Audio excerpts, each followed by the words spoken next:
Hello and welcome to this meeting of the Task Force to Reimagine Policing in Brookline. This is our meeting for Friday, April 9th. I'm Raul Fernandez, Select Board member and chair of the task force, joined as always by our committee members and able staff. We are meeting now the Friday immediately following the Tuesday night Select Board, where some votes were taken on issues and matters related to policing. There are more votes to come. So today, a big part of our conversation will be reading. I'm going to read some of those actions into the record, get some feedback from you all on what you think about Tuesday night's meeting, and then look forward at some of the potential votes to come based on the work that the task force has done, and then also have a conversation about future meetings, where we are right now. And this task force was not intended to operate indefinitely, nor was the reform committee. And so, thinking about future meetings, what that looks like, and when we might be wrapping up our work. So we'll have a conversation about that too. Okay. Before we get started, any updates from anyone, members of the committee or staff?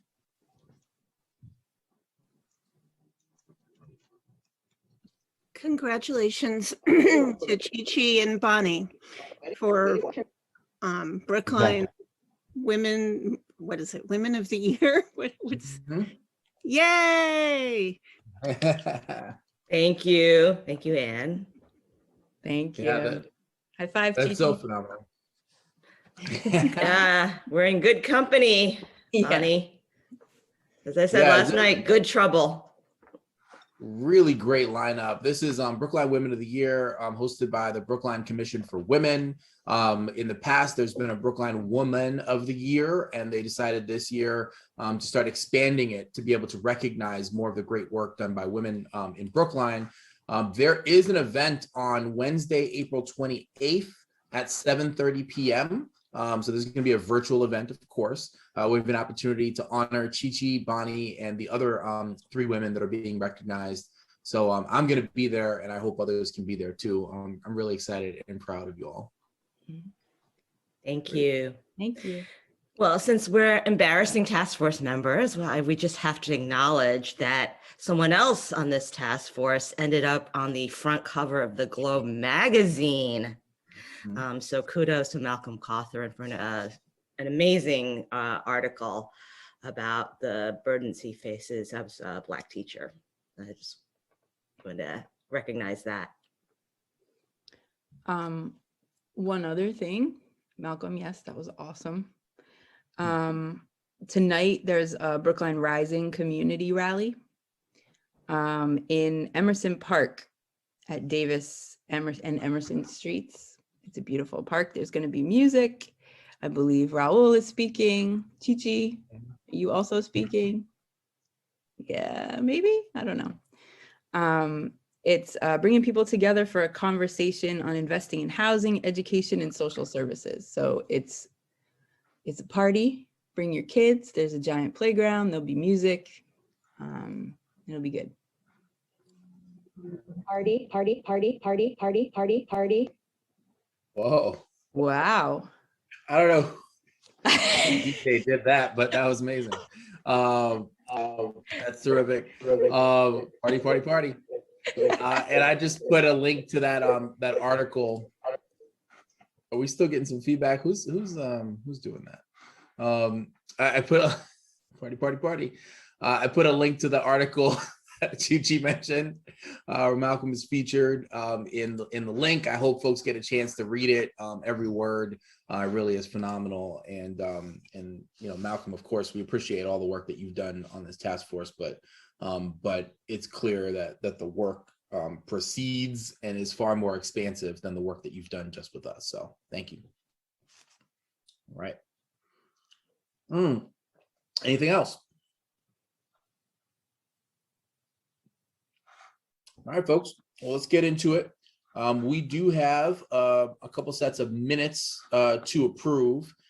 They are the minutes from Friday, March 26th, and this past Friday, April 2nd.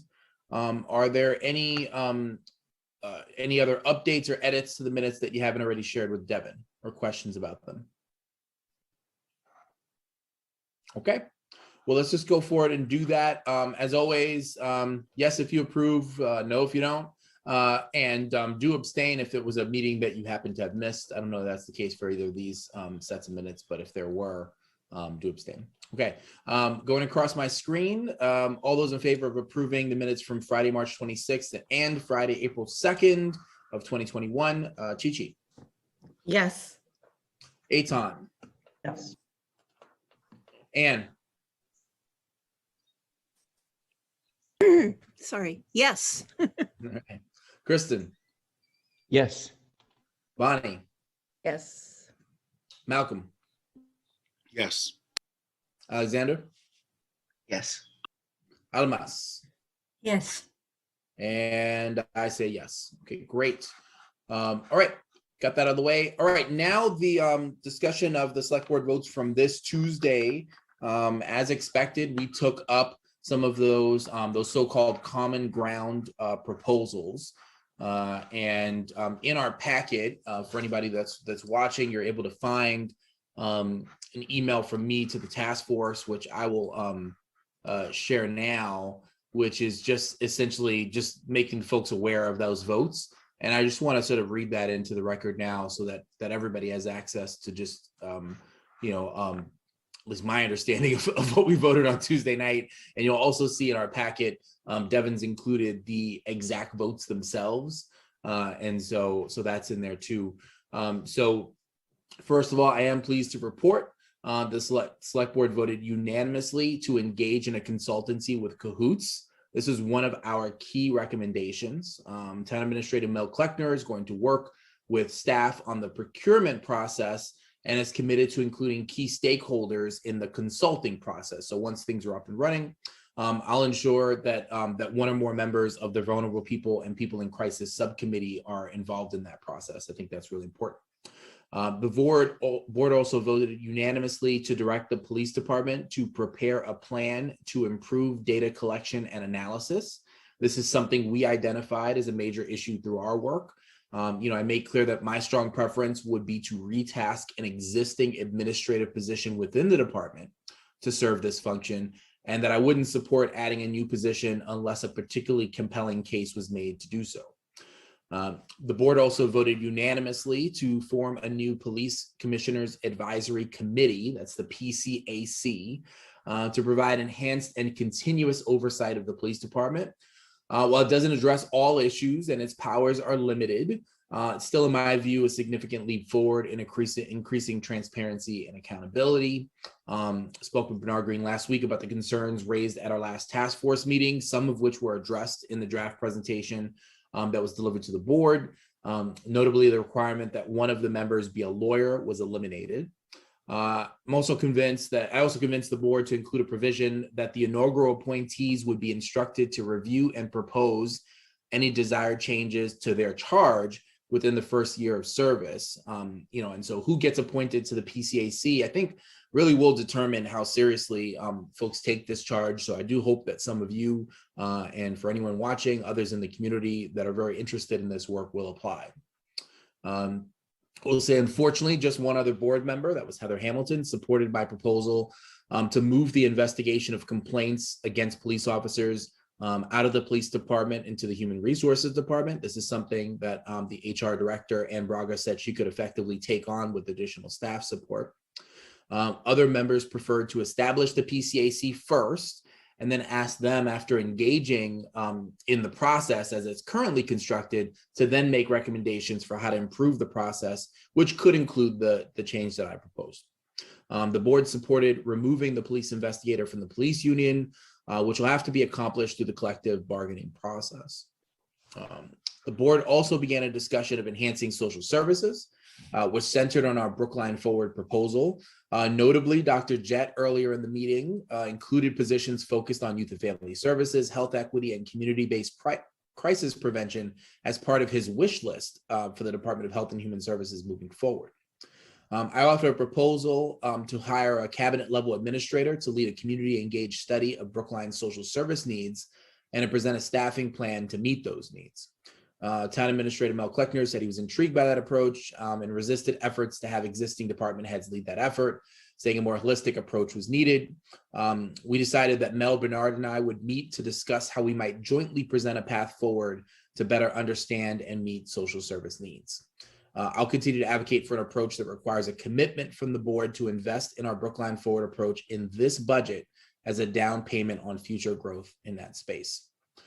Finally, the board voted unanimously to take up the SRO and walk and talk issue on Tuesday, June 15th. While this presents a significant delay in addressing these issues, it leaves open the question of what funds might be available for social services by sunsetting either or both of these programs. I think this is still the right move. It allows space for the school committee and Brookline Housing Authority to engage the community in their own processes, which is important. And so I'm glad to talk more about that if you like. So next step is to arrange our remaining recommendations into votes that can be taken up by the select board in the coming weeks. I've got a couple ideas that I'd like to share with you today. But first, let's go ahead and have a conversation about the votes that were taken this past Tuesday. Get any feedback or any thoughts from you on that.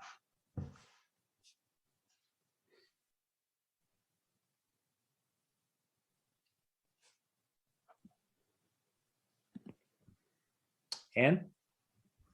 I guess I'm a little concerned, and maybe it's just my reading of it, so correct me if I'm wrong on this, on what we're proposing with cahoots, because it seems to me from listening to the discussion on Tuesday night that the consultation with cahoots is going to be like sort of a hypothesis consultation. What can cahoots do for us vis-a-vis what I was thinking, which is let's work with cahoots to develop a plan together. I was just a little, I wasn't completely sure if what was being discussed at the meeting was what I was thinking in terms of a proposal to consult with. I was thinking a proposal to consult with cahoots was actually to start working on something that would end up resulting in a new program in Brookline, instead of just being kind of a exercise to find out what they can offer. Again, it's 8 a.m. and I'm not completely articulate at this time. So, Raoul, do you have any thoughts? Well, more I see Mel on screen, and any thoughts on that, Mel? And you're muted. I think it's, I don't think there was any real much discussion about the details. I think that the idea was to accept the proposal that this task force made. So, you know, whatever you guys think the scope is, I think that's what the board adopted. I do know that we've had discussions, and we've had them in this task force about, you know, how long that or how wide the scope of work is, because you know, we also are probably going to be doing some consulting, as Raoul mentioned, in the broader social service organization and capacity. And we've said that at least at a minimum, the cahoots will be related to more crisis situations, crisis intervention. I would hope it's not just a report, you know, that sits on the shelf, that there's recommendations for action. But it's really up to, you know, the scope of work will have to be developed. But my interpretation is the board adopted the task force's proposal on this. Thanks, Mel. Thank you. Great. Thanks, Anne. Chichi? I did have a question, but I wanted to first acknowledge that this does represent progress. And so Raoul, you're to be congratulated, and all of us, you know, our work is making significant change in Brookline. It's incremental. It's not everything we recommended, but it's a start. And you know, it's actually, in the grand scheme of things, you know, fairly speedy change. So I want to take something positive from that. And we should feel good about that. It is, as I said, incremental. I did have a question for the rationale why the other board members voted against the idea of moving the complaints process from the police department to human resources. If there was any reason given from the members who voted against it. A question I probably should have asked, last week or the week before was, has there been any thought to putting something before the board on the idea of moving traffic enforcement, or would that require a warrant article? So I'll take the second one first. Traffic enforcement, that's one that we haven't taken up yet. I did fashion our recommendation on that into a vote that I can share with you a little bit later in this meeting. And we can talk about whether or not that's the right vote, or if we, really are looking for a conversation around this, or to direct the transportation administrator to look into possibilities here, or what. So that let's talk a little bit more about that in just a bit. On the first piece, my take on the resistance to moving the investigation of police complaints from the police department to elsewhere, I'd recommended the HR department, was, I think there were two different things. One is a sense by one or more board members that maybe there isn't an issue with the current process, that the PCAC, if there were issues, the PCAC resolves those issues, and that we don't know that there's a problem with the investigations that are taking place within the police department. The other piece was to take a more wait and see approach to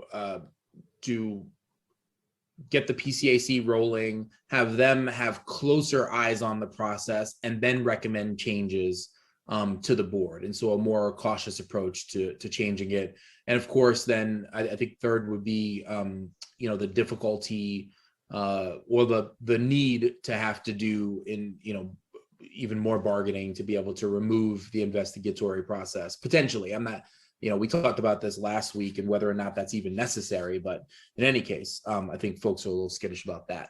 That's my best take. I always hesitate to try to make best representations about other people's positions that aren't mine, but that's my best take at trying to give a fair representation of what folks said about it on Tuesday night. So we'll see about that. I will note, a member of the community had shared an article with folks reflecting on the reform process in Brookline that took place in 1987, where the very issue that we've been talking about, which is investigations happening in the police department, was the thing that folks said, when folks looked at what happened in 1987, and this is folks, communities of color in Brookline, said this is BS. Like the one thing we need is to get the investigations out of the police department, and that's the one thing it seems that Brookline is unwilling to do. And here we are again, and I think that's really unfortunate. I tried to make the case that this isn't about individuals. This isn't about impugning the integrity of the investigator in the police department or anything like that, or, saying it's about people having faith in a process, and that there's a long reason in and out of Brookline for why people wouldn't have faith in a process that takes place within a police department when they're filing complaints against that police department. I mean, anyone who doesn't know that history, I think, just isn't paying attention or is willfully ignorant on the subject at this point. And so I think that part is particularly sad, and it would be a really important change for members of our community to feel like they've got an independent place where they can go and actually have their complaints heard. Right now, we have a bit of a watchdog situation we've created, which I think is better than what existed before.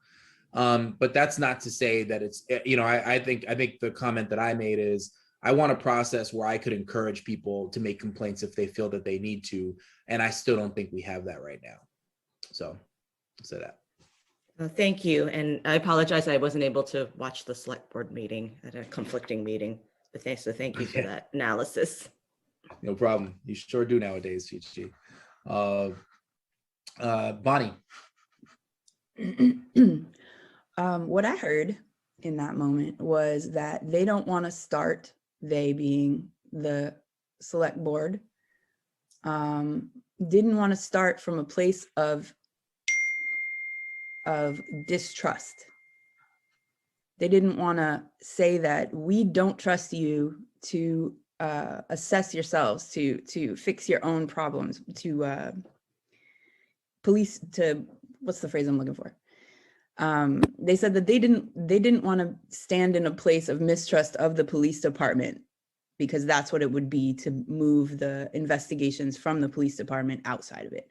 They said we did not have proof of a bad investigation. Campbell's a good guy. That's what I heard.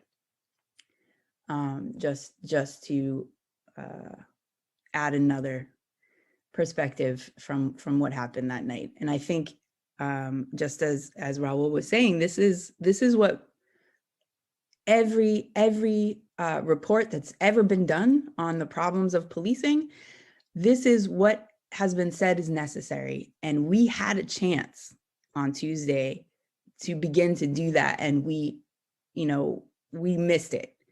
And it's possible it might come again through the PCAC, but we did take one step forward, but it was an enormously disappointing moment, and unfortunately not surprising at all. Thanks, Bonnie. Malcolm? Yeah, I heard, what Bonnie said. And I mean, to me, I want to spin it a little bit differently, because I think what I hear in those comments about not starting with a place of distrust is not starting with a place of real critique. And I've said this multiple times, we're all serving in the public square, so to speak, right now. We're on Zoom, it's recorded, it's extremely big, and so, it is fair to publicly critique us as a task force. All I'm asking is for that same critique of the institutions that we live through and pay taxes for and things of that. And so to say we're not, every year when I start my class, I tell my students to challenge me. I'm going to give you a source. You think it's wrong, tell me it's wrong. Because none of us are above critique, particularly in the public square, right? And so, and we actually, claim to not want that. A different community member went on a thing about, ancient British history and Western society of the airing of grievances. Well, how do you do that if you say you can't actually critique something, right? And so I really struggled with that, as well as, a comment about not doing something on principle being blended with, if I do what's right, then I know I'm okay. Well, how do you do what's right if you don't have principles? Or if you don't act upon those principles? And I don't feel like you had a chance, Raul, so believe me, this is not a critique. But what you said last week about actually acknowledging the writing and public comments from community members, I haven't seen that principle or that acknowledgement of the critique. And so, yeah. And so I think if we're all sort of expecting this to be a real critique of the police, then we have to actually critique them as objectively as possible, with understanding we're going to have disagreements on what that critique is. But we can't start with a premise that is beyond objective critique. And what I feel like I've been hearing a lot is just that we're starting with a premise that the police are beyond critique because they are good. I went to school with Paul Campbell. I could air a whole lot of dirty laundry. And he's a grown man. I don't think he's the same as when we were teenagers, just like I'm not the same. But let's be fair in our critique. And let's be real in that. And that's where I'd like to make sure we're pushing. Thanks, Malcolm. Alexander. I want to second everything Malcolm said. And I haven't been getting a ton of sleep this week, so I'm not sure how well I'm going to be putting my words together. But what I hear when I hear,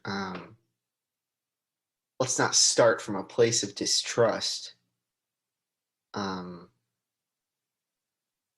is an attempt to rewrite the history of this task force, the history of the past year, and the history of the last few hundred years of American history.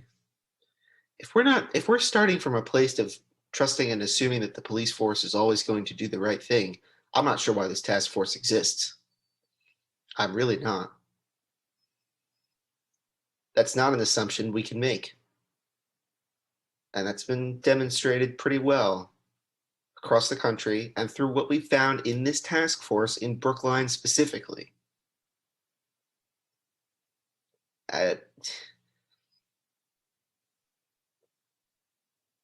It sure would be nice if that were the world that we lived in, but it isn't. So let's quit with these assumptions, and with I don't think that. I hate to say, I don't think that statement is made in all honesty, right? Of the idea that let's not start from a position of distrust in going over things with the police. I think that's empty rhetoric. We all know what's going on here. Thank you. The other, Bonnie, you first.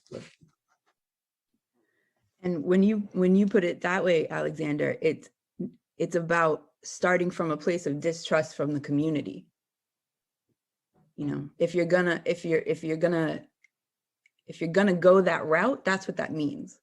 That we're gonna stand with the police because they're good. And all this noise from the community and what we're hearing from the task force is not trusted.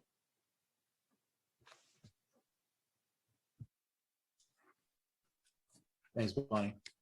I will say that there was one other board member, as I mentioned, Heather Hamilton, who supported that change. And so, moving forward, there's maybe a couple different options to make change here. One is potentially we have a differently constructed board after the May 4th election, and another opportunity to take a swing at that.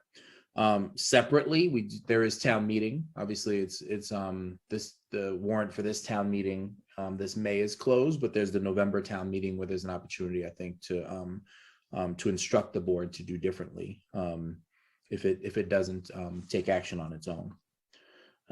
So, I will say that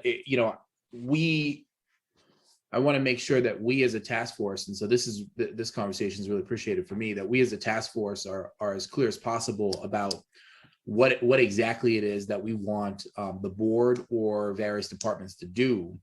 And you might, and maybe it's because there's just a vacuum in leadership in the police department right now, and there is an interim chief, but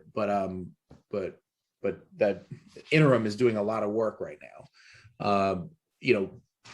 Frankly, I might expect a police department that is following the work of that we've done, for instance, as Chichi mentioned earlier on traffic enforcement, to take a look at those data and say, hey, we need to dig in more here and figure out what's going on. The department hasn't done that. The department is just, I think, waiting for the board to tell them what to do about it. And I think that's potentially a function of this sort of interim, this vacuum in leadership that exists right now. And one of the other things that we're going to be doing over the course of the next year, I'm sure, is is finally starting the search for a new chief. And I can tell you right now, you know, a willingness to not a willingness, an eagerness to address the issues that were identified by this task force is going to be a primary requirement, at least as far as I'm concerned, for becoming the new chief of this police department. The accountability measures and the transparency measures are all coming externally. There's nothing preventing this department from holding itself more accountable, for becoming more transparent, for inviting more serious, meaningful oversight. We just haven't seen that happen yet. So perhaps they're just taking a wait and see approach. Perhaps it's because there's an interim chief or whatever else is going on over there. But if we don't ask for it, it's unlikely to happen, is what I'm sharing with you all. And even if we do, it doesn't mean it will happen. So anyway, other thoughts on any of the pieces I shared? Again, the CAHOOTS vote, data collection and analysis, the Police Commissioners Advisory Committee. We've been talking about unsuccessfully being able to move the investigation and complaints out of the police department. The larger conversation we're having around social services, the moving of the SRO and walk and talk votes to June. Any other thoughts?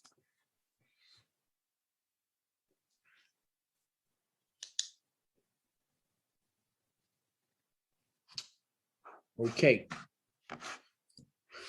So then, looking at votes to come, I took a look at the recommendations that were in our executive summary, and I found a few things in there that might be honestly, with two of our subcommittees, the recommendations of two of our subcommittees, SRO and walk and talk, are being pushed off till June. The vulnerable people and people in crisis, that process, all of the recommendations in there, well, there's the social service piece, which is the last recommendation, but the first four recommendations are really going to be driven through this CAHOOTS consultancy, which we got accomplished, which is great. The departmental analysis stuff, the oversight, we got as much as we could through the PCAC right now. And again, there's opportunities in the future to strengthen that level of oversight, but what we've got right now. The remaining piece there, it seems to me, is around two things I see in there. One was more public meetings by the police department. Some of that may be accomplished in tandem with the PCAC, but we can take that up to today and see what you think about that. And then the other piece was to explicitly include an affirmation of equal treatment of all people. I think there's been an update.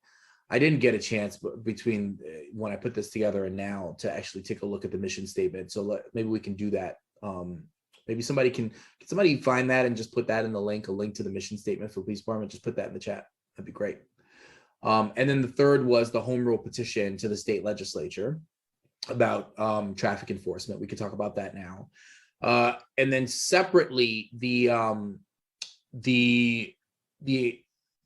I want to have a conversation about envisioning and community engagement, and if there are particularly actionable items that we want the select board to take up there. And so maybe some of the easier stuff first. All right, so on this was essentially, I'm putting into the chat. Thank you, Devin, for putting the mission and values of the BPD in there. Before we get to that piece, let's take up this. This is essentially would be a vote that the select board direct the Brookline Police Department to hold a minimum of 6 public meetings annually in which residents can ask questions and offer suggestions. And that's taken directly from our report. This, of course, preceded the establishment of the PCAC. Do folks, I know Eitan, I think you were working on this area in particular. Is this something that you think the police department should still be doing independent of the PCAC? Just curious to hear your thoughts on that. I mean, I think in the spirit of what you said about leadership in the police department, to my mind, this is something the police department should want to do. You know, they you know, I think articulate a desire to be known in the community, and I think that encouraging them to, or doing it through a vote, to have them, you know, the vision I had was, we talked about, of kind of having these public hearings and targeting, you know, one for focused on maybe public housing, one focused on maybe religious communities, one focused on neighborhoods. And I think that those regular points of contact and check-in are productive. I would hope they think so too. So you know, I don't know. I guess I don't have an opinion about whether this should be independently voted upon or just considered. Yeah. Any other thoughts on this? Malcolm? Yeah. So conceptually, I really like it. I do wonder,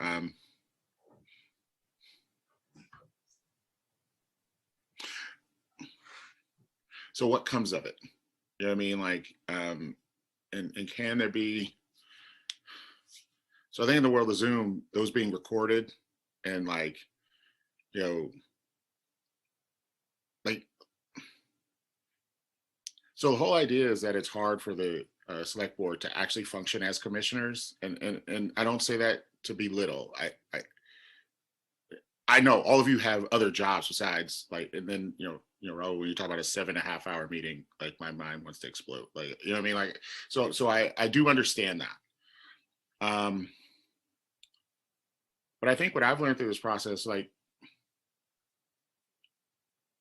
when I present stuff to the police, it's taken as sort of this individual thing.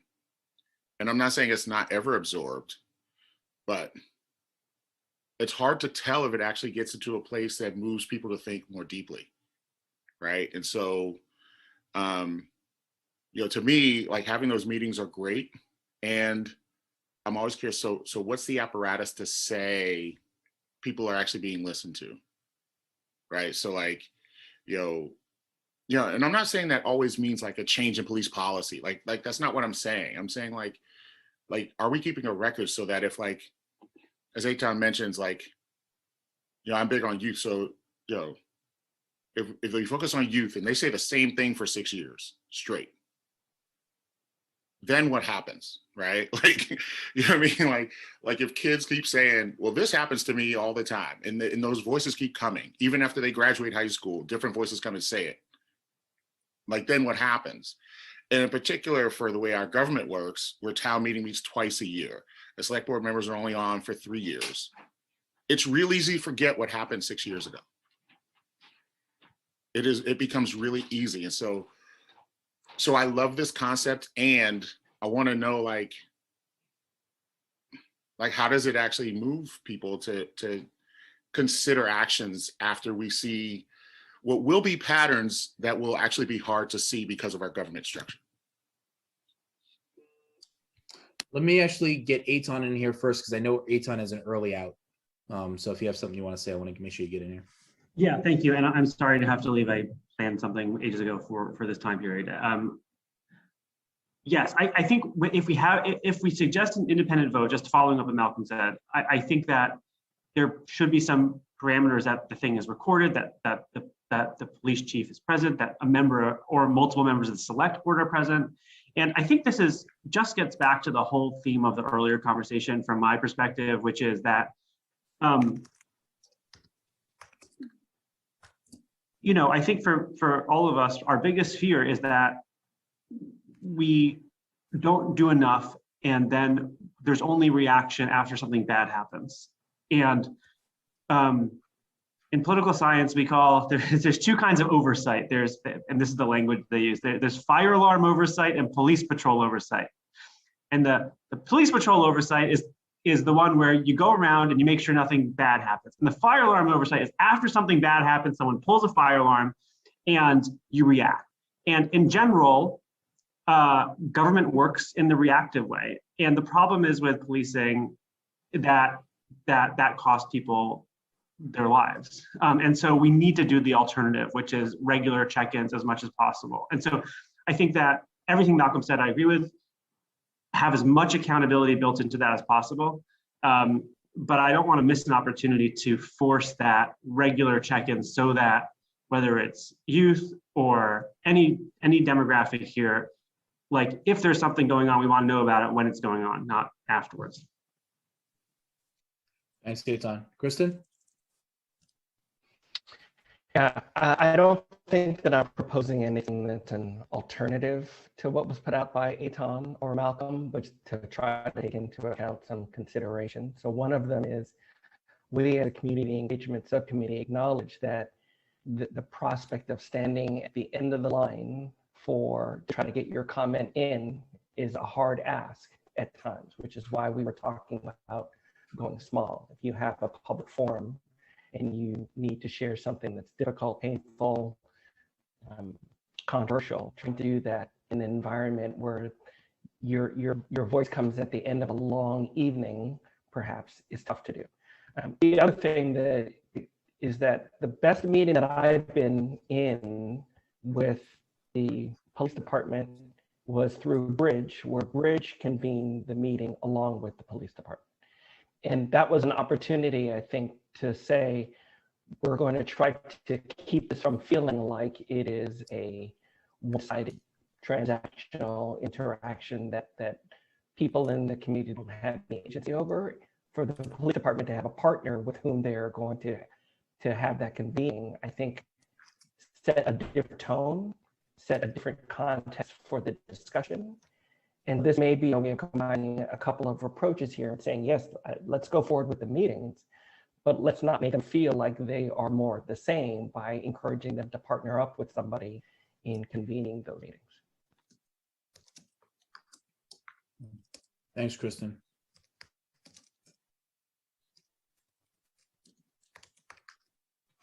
All right.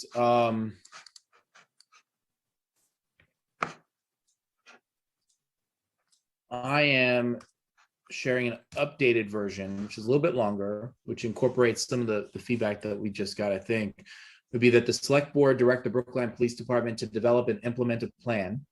So they have to present a plan to hold a minimum of 6 public meetings annually in which residents can ask questions and offer suggestions. Those meetings should be recorded. The chief of police and at least 1 select board member should be present. Each meeting should seek to engage a different segment of the Brookline community with a regular focus on people of color and those who are low income. This is, I don't know if this was a departmental analysis or community engagement and envisioning, but I know somewhere in our report, we do say that those shouldn't just be general public meeting, whoever wants to show up, but there is a real attempt to engage with the AAPI community in Brookline, a real attempt to engage with the BHA community in Brookline, and the list goes on.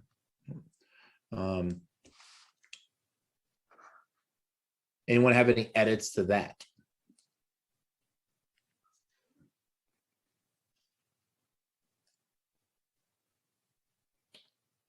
Bonnie, I got you. You saw my face. Yeah. I want to lift up what Kristen was just saying. I don't know how much we can micromanage this in this vote, but right now they could begin this process tomorrow, call whatever community around them to have this meeting, and whoever shows up. And what we know is that people who feel like they have large complaints against the police are not going to show up. Unless, and I don't even know if unless, that's not a factual statement I can say, I guess, but Kristen's perspective of having a partnership, or for that moment, a partnership. I don't want to put Women Thriving on the spot, and I'm pretty sure they wouldn't want to do that, but an organization that would be next to them to help hold the police accountable in that space, to help be the support for the people there to speak, to give feedback, because these meetings are useless if they're a praise party for the police, right? I don't know how we make sure that is possible in a vote, or if there's a list of organizations or groups or something that could be used as a, you know, I don't know, a list of ways to go about this. If you use Bridge or something else, maybe Bridge could be like the go-to or something. I don't know. See where I'm going with this? Like the way it's being voted right now is gonna leave it to exactly what we were saying we don't want it to be. There's not gonna be a value because the police are going to do this themselves and have a similar result that we've been seeing for the past 6 months. Okay, Anne? I want to echo what Bonnie just suggested, which was what I was going to suggest, is having Bridge be the organization that like coordinates, is involved in all of these meetings, and you can still invite other particular groups to come in, like BHA or the schools or, you know, different communities, but have one organization overseeing the entire six meetings a year conversations, so that there's some consistency with how the meetings are set up, so that I think it would make more sense to have one overarching community organization, and Bridge seems like potentially a good one to fit that role, given their kind of broad overview of the community and the needs in the community. Okay, what I'll do is I'll check in with the leadership from Bridge. This is Brookline for Racial Justice and Equity, to see if they're willing to take this on, and if it's something that makes sense for them too. Obviously, organizations like this don't want to be seen as, well, one is doing the work that the police department should be doing themselves, in doing the work for them, right? So, but at the same time, we understand the challenges of a police department reaching out into communities that may be skeptical of engaging with them. So I get the issue here. I'll bring it to Bridge and see what they think about being involved in something like this. Luciana just texted me and said, Bridge can do it. So that's great to hear. a formal check-in. Yeah, I'll give her a call later. All right, so I think I've got enough here. You know, you understand that, you know, the what this looks like, you know, might change, and we've got to, you know, I'll see about the Bridge piece and all that, but then of course, you know what happens when we get to select board meetings, sometimes things change. But I think this is strong. I think this is a strong vote. I think it is specific enough that it's clear exactly what we're trying to get the department to do. But it also provides, you know, the department the ability to step up and either do more if they want, you know, enhance this in different ways, as long as they, you know, remain true to what it is that we're asking them to do. Okay, great. I want to, for the moment, I think as it relates to the mission statement, I mean, I'll just start by saying, I personally am not that concerned with the mission statement. I'm much more concerned with the actions of the department than what they write down on their website. What I will say is, if someone has something specific they'd like to propose, because I think because right now what we had in our report was to update its mission statement to explicitly include an affirmation of equal treatment of all people, regardless of race or ethnicity. I think that's fine, and it's not specific. I just don't know where it goes. And so if somebody wanted to, not at this moment, but to propose a redlined version of the mission statement of the BPD, and maybe that's a fun project that a few folks can offline work on or something, to rewrite the mission statement of the Brookline Police Department. How great would that be? To take literally, you know, paste it into a document and then do a redline version of it. I think that would be great, and that would be something that the board can more directly discuss, and that we could discuss with the interim police chief. Anne?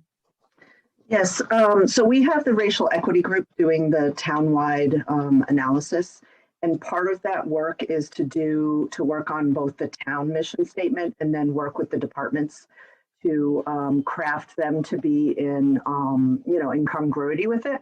So I just give you that as a note, so that if you have some wild and crazy volunteer who wants to rewrite a mission statement because they like to do those kind of things, just be aware that that work will be going on. So Good. Are there ways, and Anne or Lloyd, are there ways that that members of the public can provide input into that process? Maybe Anne might be waiting for Lloyd on this. Good. Hold on, sorry. Yes, there is. We actually meet once a month on Thursdays, and at 2:00. So if you're, we're not there yet where we're actually creating a mission statement, but we're getting in that direction.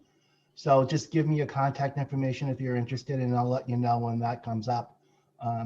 It's going to be sooner than later, so it's not something like 6 months down the line. Just want to let you know, it's like 2 or 3 months after we finish our survey, then we'll be able to start doing that. Okay.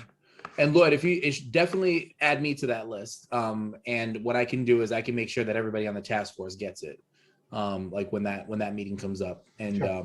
you know, help share that publicly for others who might be interested. Sure. Mm-hmm. Okay, great. Thank you both. Alexander?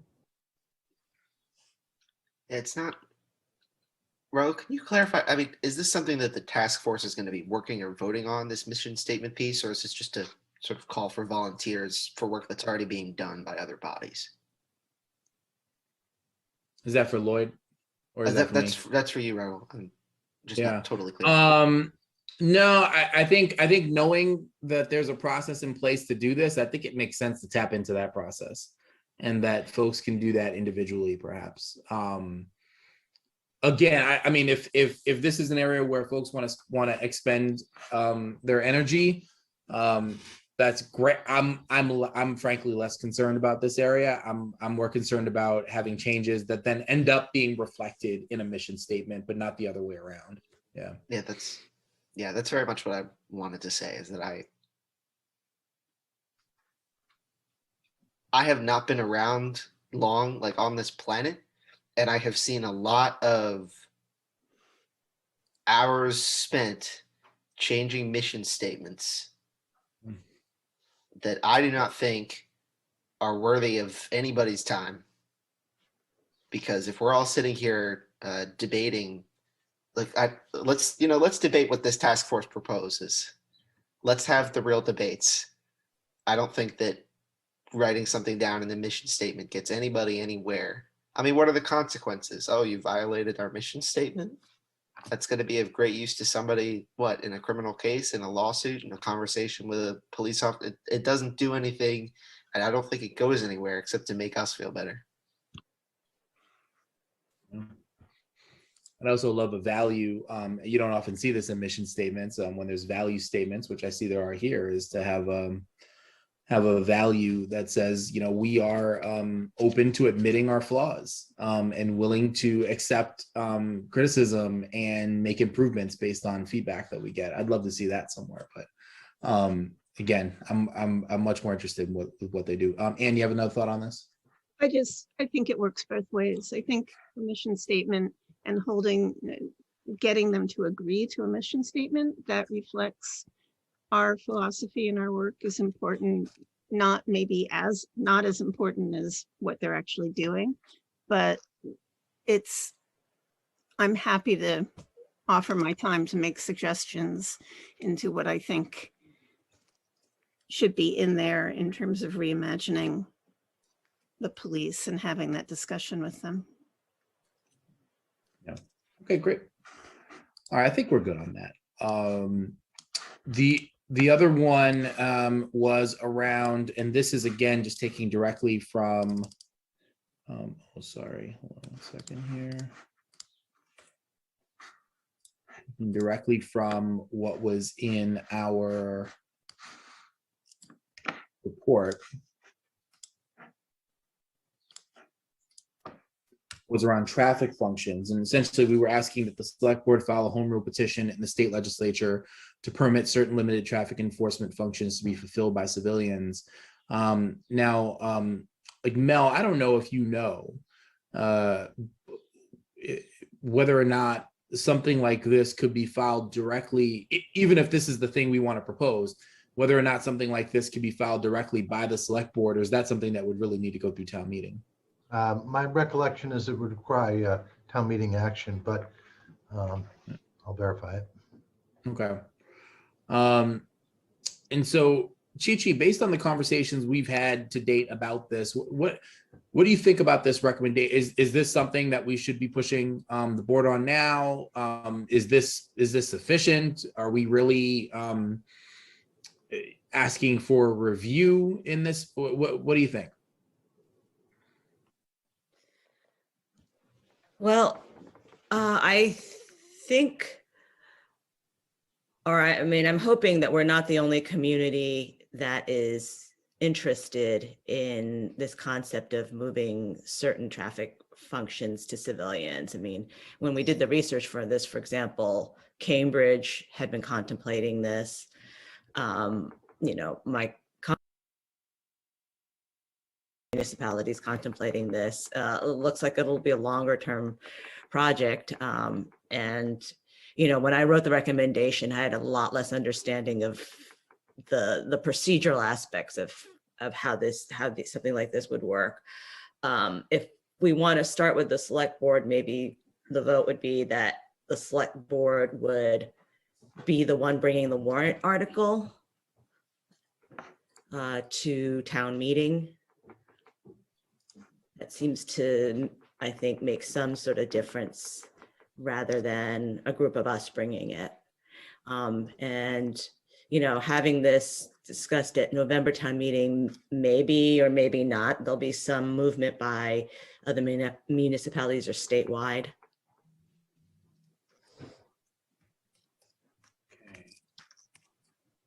Alexander?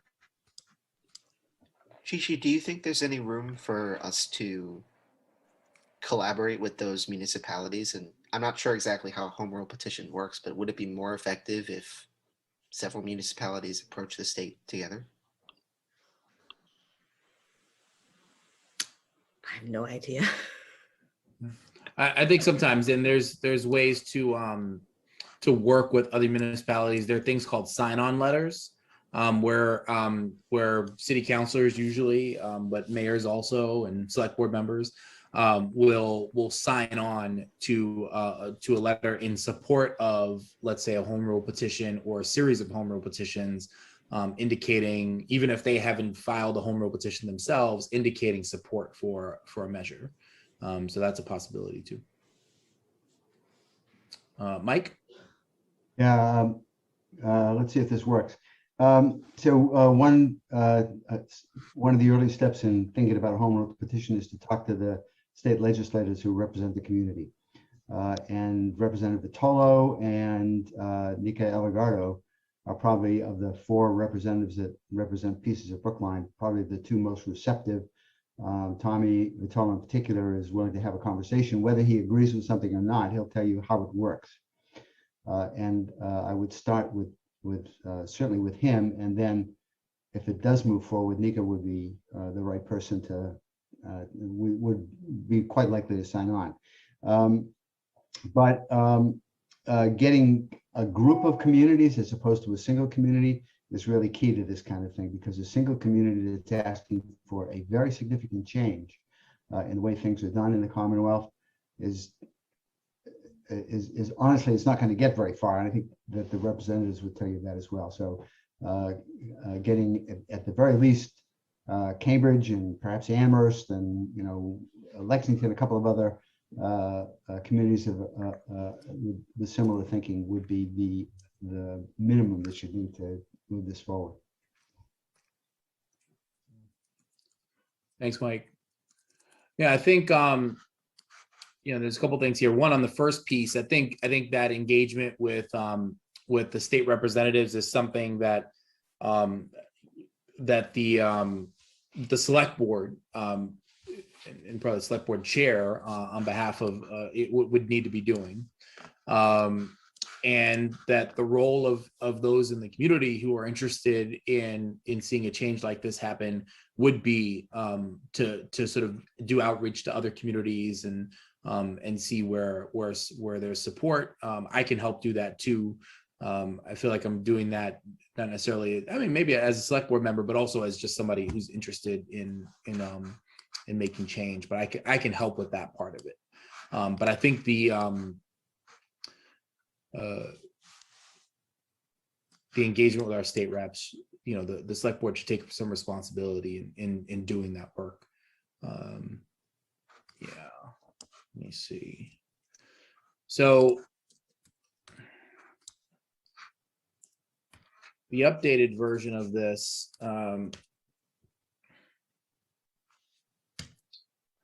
is that the select board file a town meeting warrant article in the November 2021 town meeting. I should say fall 2021, by the way. Sometimes it's November, sometimes it's December. The fall 2021 town meeting for a home rule petition in the state legislature to permit certain limited traffic enforcement functions be fulfilled by civilians.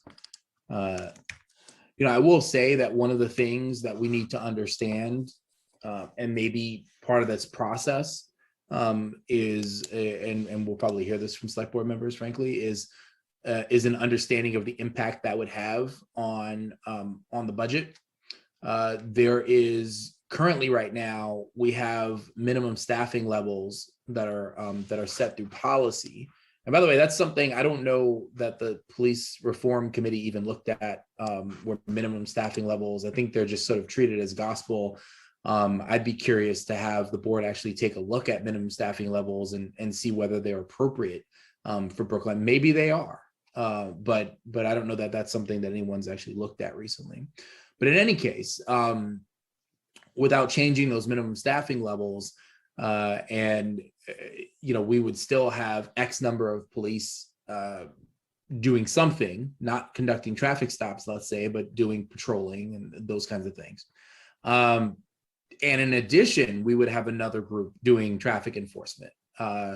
That's a budget buster if I ever heard one, right? And so we've got to really think this through and see exactly what this, you know, you don't get the civilian traffic enforcement without a reduction in the police department or some significant new funds coming into, like recurring funds coming into the town, which folks might want to use in other ways. So this is, I think there's some hurdles here, frankly, but I think that it's important to push this conversation and to encourage the board to be creative here about how to address the issues that this is that we're bringing up here. Any thoughts there? Any other thoughts? Yeah, I mean, one thought I had is obviously getting this home rule petition passed would just be the first step. That just gives us the legal authority to move some of these functions.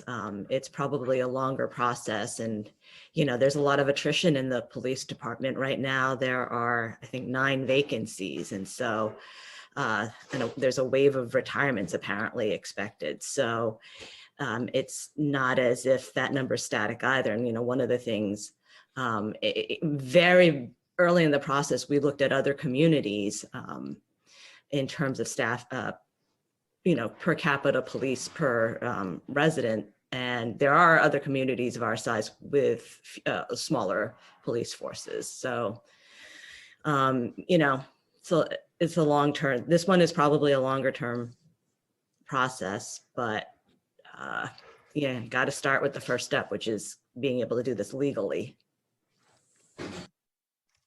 Okay. All right. So the last one that I have here is around envisioning and community engagement.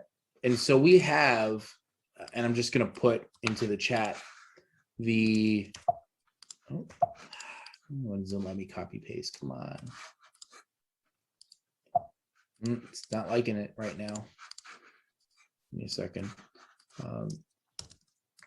So basically, I was going to direct you to the recommendations that you'll see clearly in the executive summary from Envisioning Community Engagement, which my copy paste just stopped working for me for some reason. Let me see if I can tell you where they are in the report itself.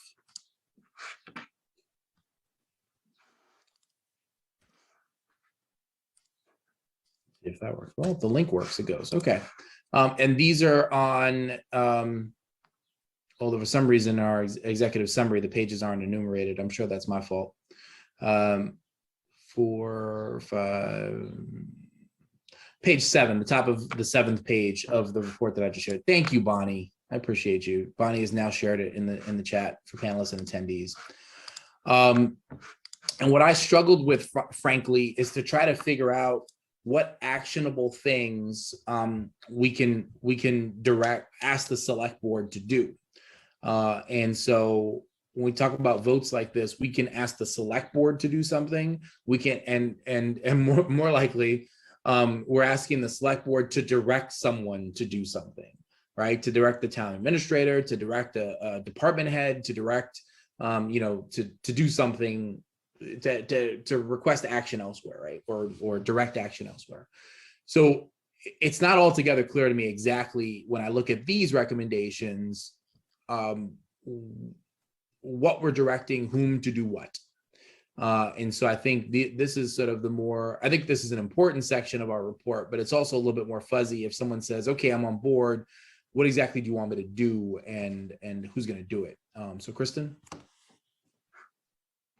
Yeah, I think the conversation that we just had about the public hearings is an example of recommendation number 4.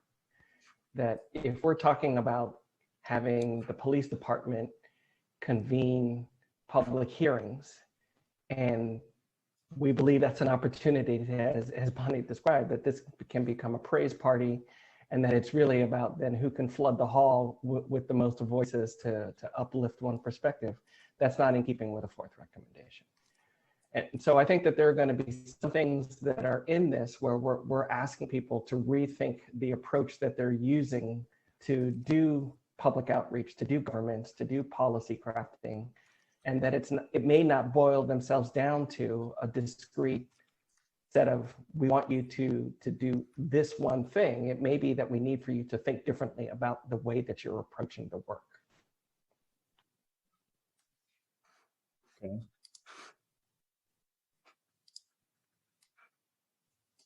Other thoughts? Bonnie? Is it possible to make this into a series of guidelines that can be voted on in connection to what Kristen just said? Like this is, I don't know, to tack these things on the wall as a method to do maybe we can tie them together with those public, no, I don't know. I don't know the full thought, but I see the problem, like the action points, like these are, I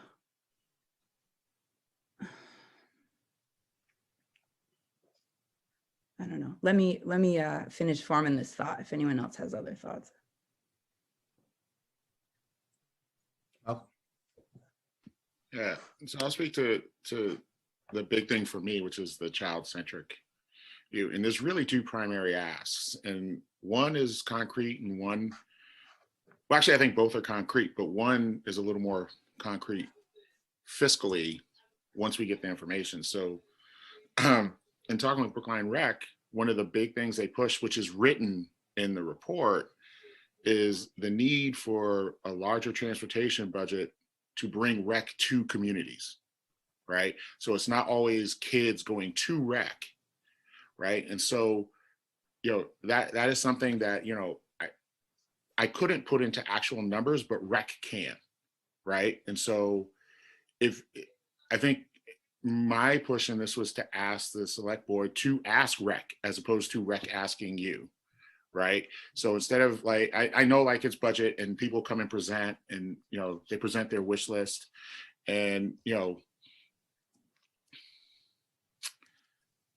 yeah, I don't want to go down that rabbit hole in terms of, power dynamics, other things, but I think like the idea of rec saying, listen, we see that the work the select board saying, we see the work you do as a form of public safety, because we will be providing enriching opportunities for all of our children and doing that. The other piece is to reach to the Brookline Teen Center, which maybe is through the Brookline Forward thing, Raul. Like, again, like, or maybe, I heard Dr. Jett talk about counseling, but the Brookline Teen Center needs counselors, and whether that's therapists or social workers. Alicia Adamson asked for 3 people, and you could split them up, but to go into partnership like the schools have done with those counselors, like they have done for Steps to Success. So it's a shared fiscal cost between BHA and the school district. For the Bright program, which is to help kids transitioning back typically from hospitals and other things, major injuries, but it's a shared cost between the Brookline Mental Health Center and the schools. And my challenge was for the select board to do more of that. When it comes to our children, take a more proactive role in seeing how we can support children from the town side to promote public safety so that we have whole children. And I understand, and I thought Heather Hamilton had said something, maybe it's 2-3, where she was like, it's vague and I want to hear it. And I understood her critique. Like this is why I'm saying it, because again, we're not beyond critique. I understand her critique. And at least in my vision of that, it was to challenge the select board to think more along those lines, right? I couldn't put a number stamp on it yet, but to challenge select board, not to wait for rec to ask, but to say, how can we help you provide supports for our children and families, which in turn provide public safety? And that was really the challenge I was trying to put forward. And maybe again, I have to critique students right all the time. Maybe I didn't write it clear enough or well enough. And so I'm trying to say and save it. That was that challenge, right? For the select board to do those things. And again, we pointed out 2 specific ones to start. And then I gave a really amorphous thing about branching with businesses. Like I know there's a dance academy on Beacon Street, and to give them some benefits that would allow them to provide scholarship for kids, like, some type of pass. So when they park on the meters on Beacon Street, they actually have free parking for 6 months or something, right? Like something like that. But I think the push was for the select board to do more of that, right? Not wait for them to come, but to go out. Yeah. Thanks, Monty. I wish I would have thought of writing a definition of public safety so that the town could adopt the definition of public safety as this broad thing, and then to be able to use that to stand on when we do these things. So public safety, as youth centered, as parks and blah, blah, blah, blah, blah. I don't know what that means now, but I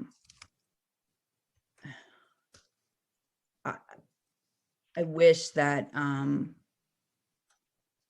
we would have had that to stand on, to agree, because right now I don't think when we say public safety, people think fire, emergency, police, EMT, stuff like that. They don't think child-centered, community events, community building, and all these things, job security, food security. I wish that, I wonder, is that something town meeting can do? Vote on a definition of something? I don't know. Yeah. Yeah. I think it would be if there's something in our bylaw. I mean, there's resolutions, of course, right? But if there was something in our bylaws that defines something, you could recommend or bring to a town meeting changes to those bylaws. Mm-hmm. So potentially in that way, but I'm not sure what's there currently. Yeah. Well, let me take a crack at this. I'm gonna put something out there and give a try here and see if this, Malcolm, especially if this meets what you're thinking of, and Mel, I'm curious to hear what you think about this. But a vote would be that the select board direct the town administrator to conduct an assessment of the town's non-PSB, that's the Public Schools of Brookline, investments in youth programs, and to recommend enhancements to those investments. How does that strike you?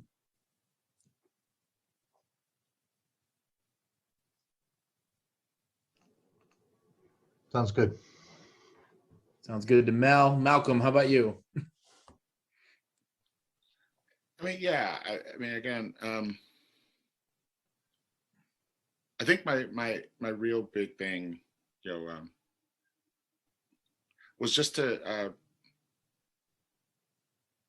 I think as Bonnie said, shift the focus. I know at least like on the strategic flow chart, they had, I think it's, I'm going to screw it up, whatever. There's another thing to public safety that they add that's not always there in other entities.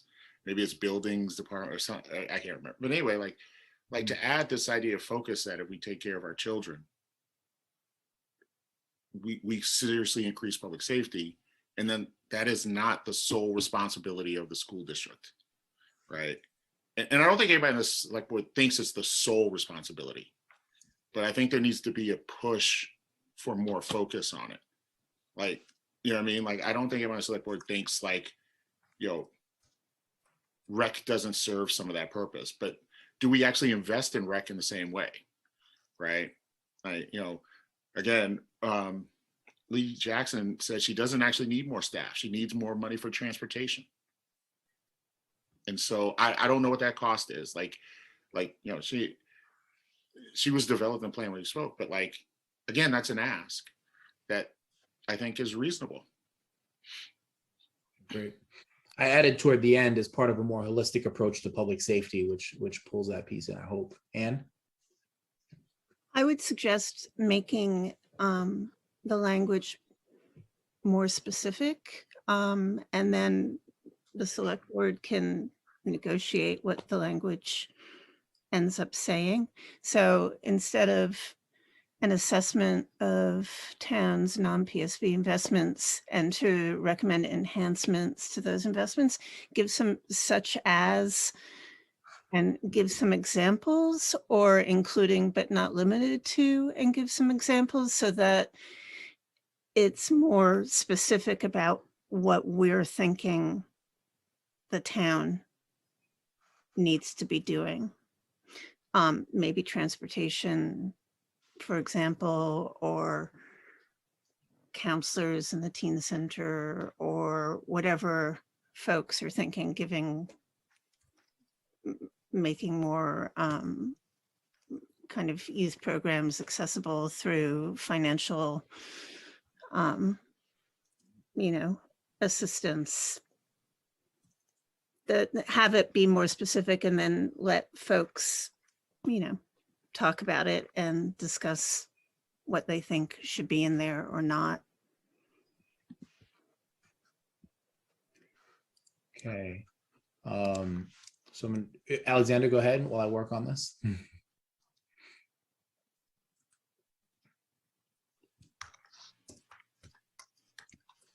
I'm not sure how, I think this just may be useful in conceptualizing the approach here, but this really rings to me to be similar to some of the national conversations we've seen over the last few days about President Biden's infrastructure plan. And a lot of criticisms is saying, well, this isn't infrastructure and that isn't infrastructure. And it's sort of a narrow definition of a particular type of public service, right? Like public safety is only police and fire, versus public safety includes also setting up these programs, and it includes rec. And I'm pretty similar to what we're seeing. Like I've seen honest to God articles saying, hey, community anti-violence programs aren't part of infrastructure and therefore shouldn't be in this bill. And so I'm not sure how helpful that is, but I want to at least point out the similarity in case it helps others parse things out in their heads the way I think it's helping me. Thank you.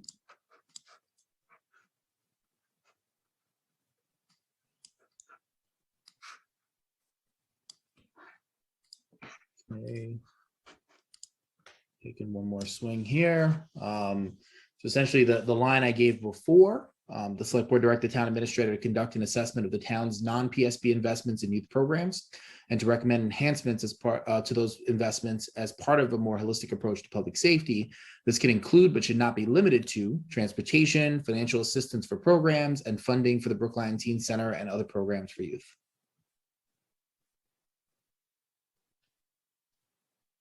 Okay. All right.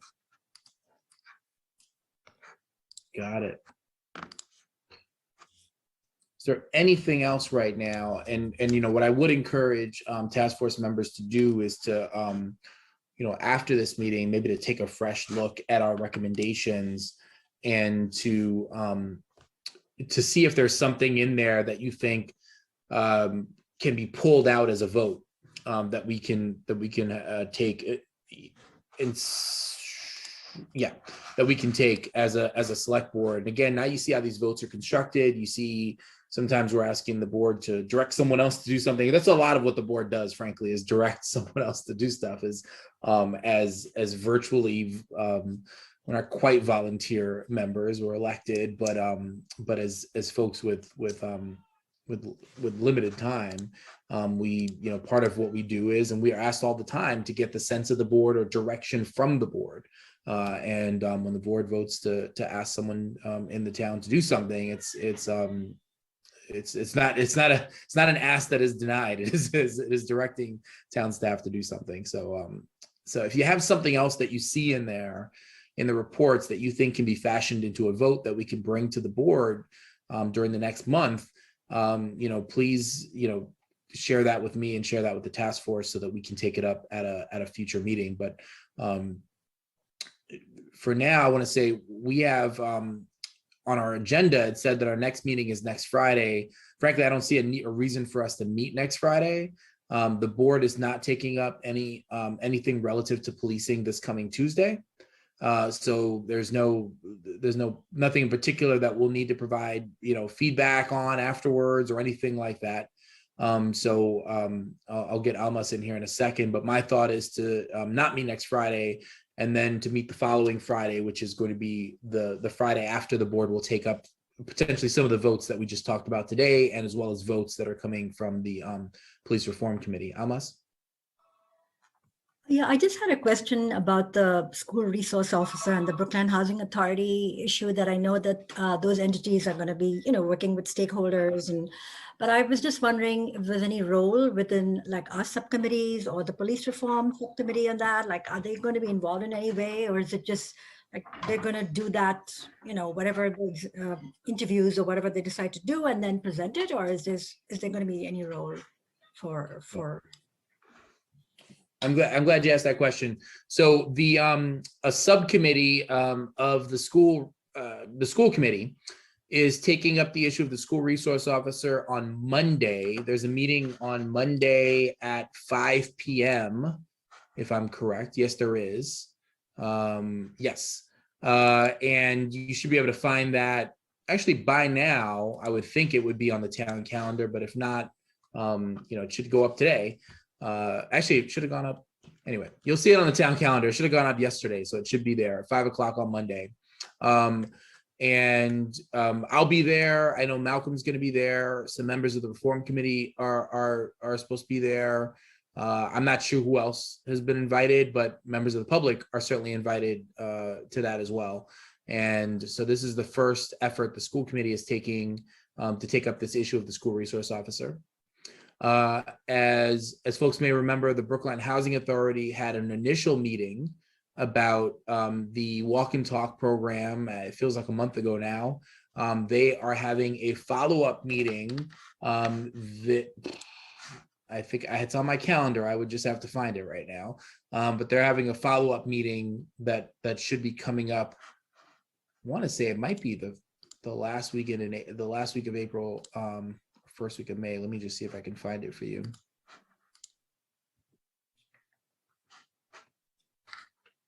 Yeah, if somebody can find that for me, I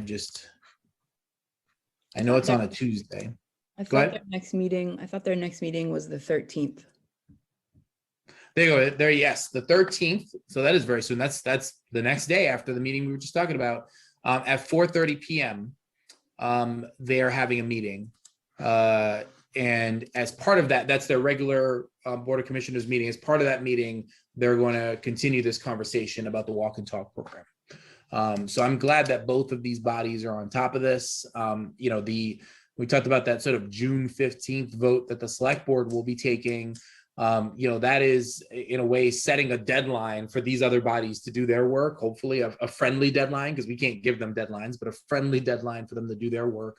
And our hope is that they can work expeditiously, but also make sure to engage deeply with the community along the way. But this is something that we've been working on for some time, and we'd love to hear some response from these bodies. Bonnie? Kim, were you just about to bring up the BHA event? No. Okay. Sorry. Do you want to talk about it or should I? Okay. Sign language. So in this vein, there's going to be an event run by, sorry, the flyer is not out yet. Run by,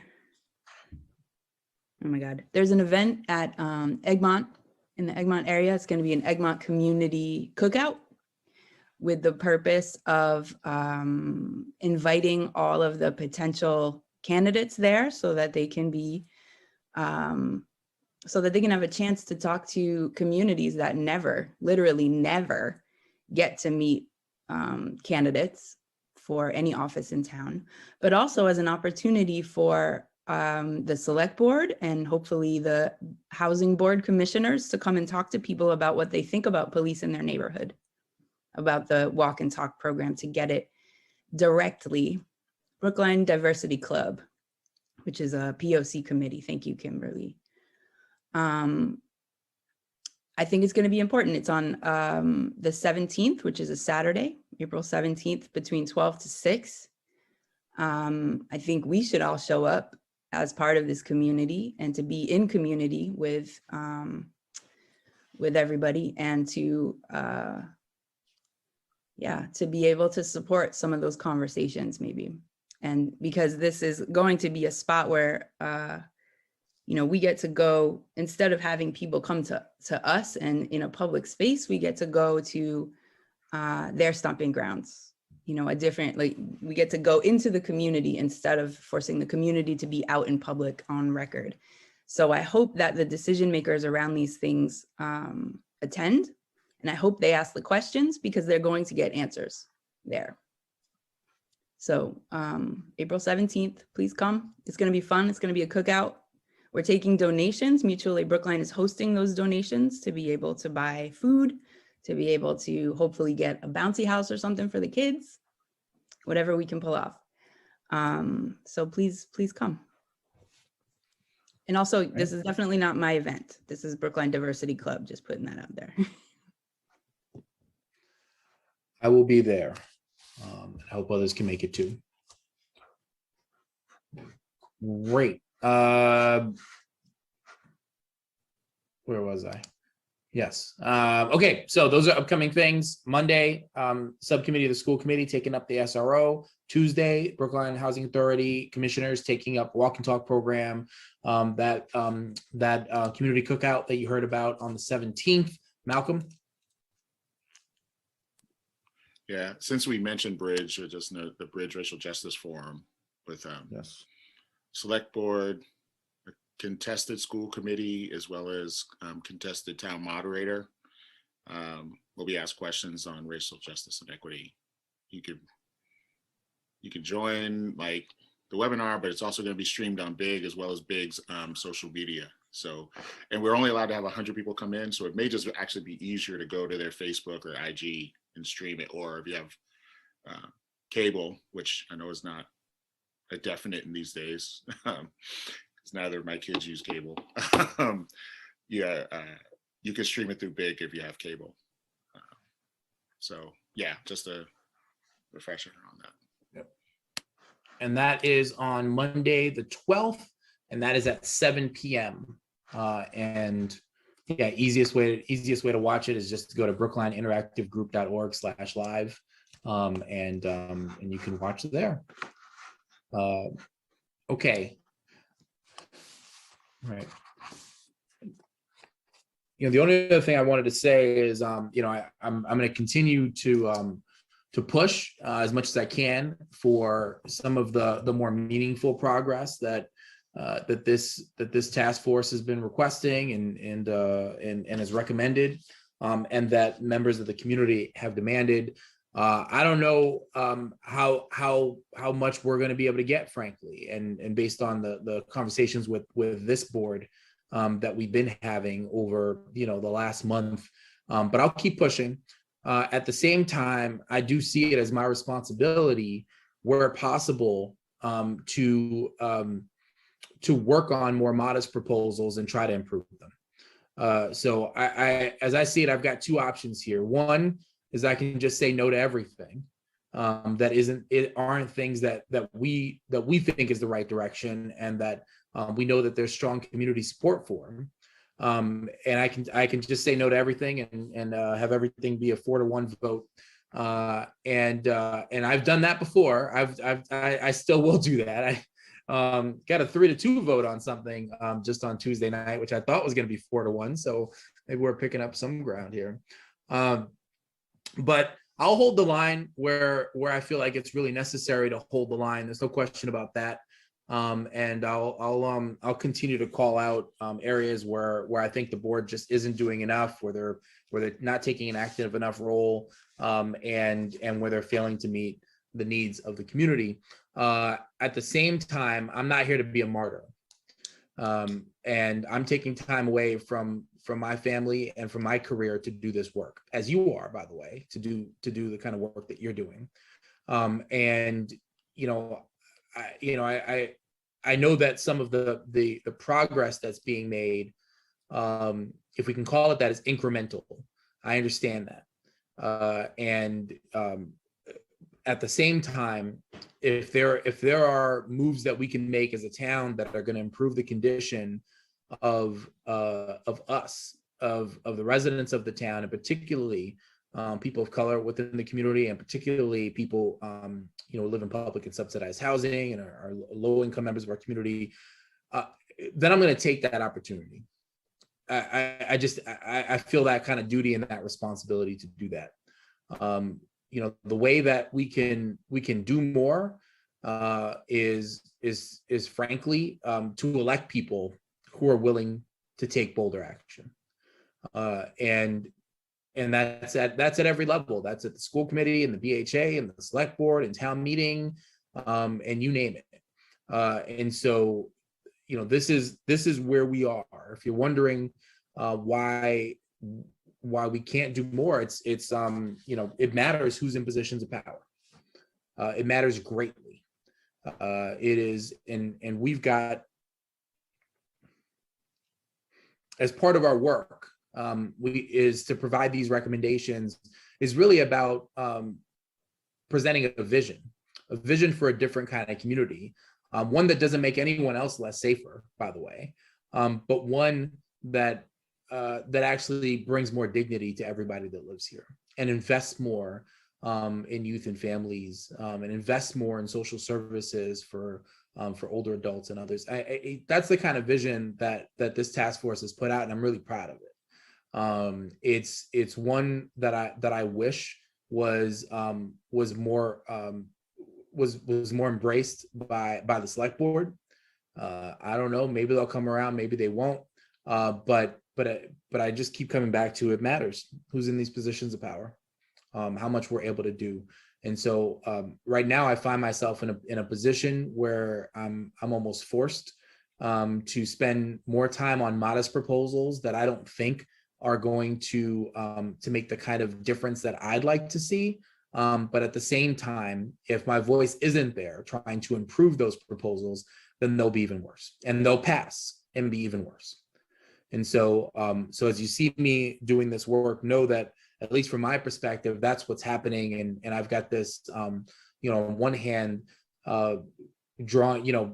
working to draw lines in the sand and make sure that I use my voice to let people know when they're just not doing enough, when they're missing the whole point. In the case, for instance, about police investigation, when they're missing the whole damn point, and to let them know that that's the case. And on the other hand, I need to try to work to make the proposals that are going to pass on the board even better. So I'll keep doing that. And but I look forward, and I'm open to your feedback on how I can do better. And so for those of you that are watching these meetings, if you think I can push more in one place or another, please let me know. Or if you think that that I missed something or forgot to mention something or misrepresented something, let me know that too, because I want to get it right, and I want to make sure that that you all are proud of the way that I'm representing the work of this task force in these meetings where I'm a voice that can represent us. So that's all I have to say about that.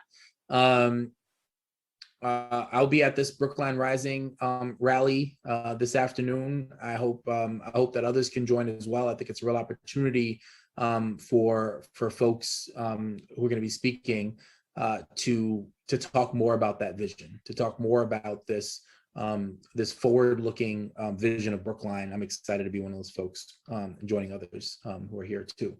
So that's all I've got. Anything else for the good of the order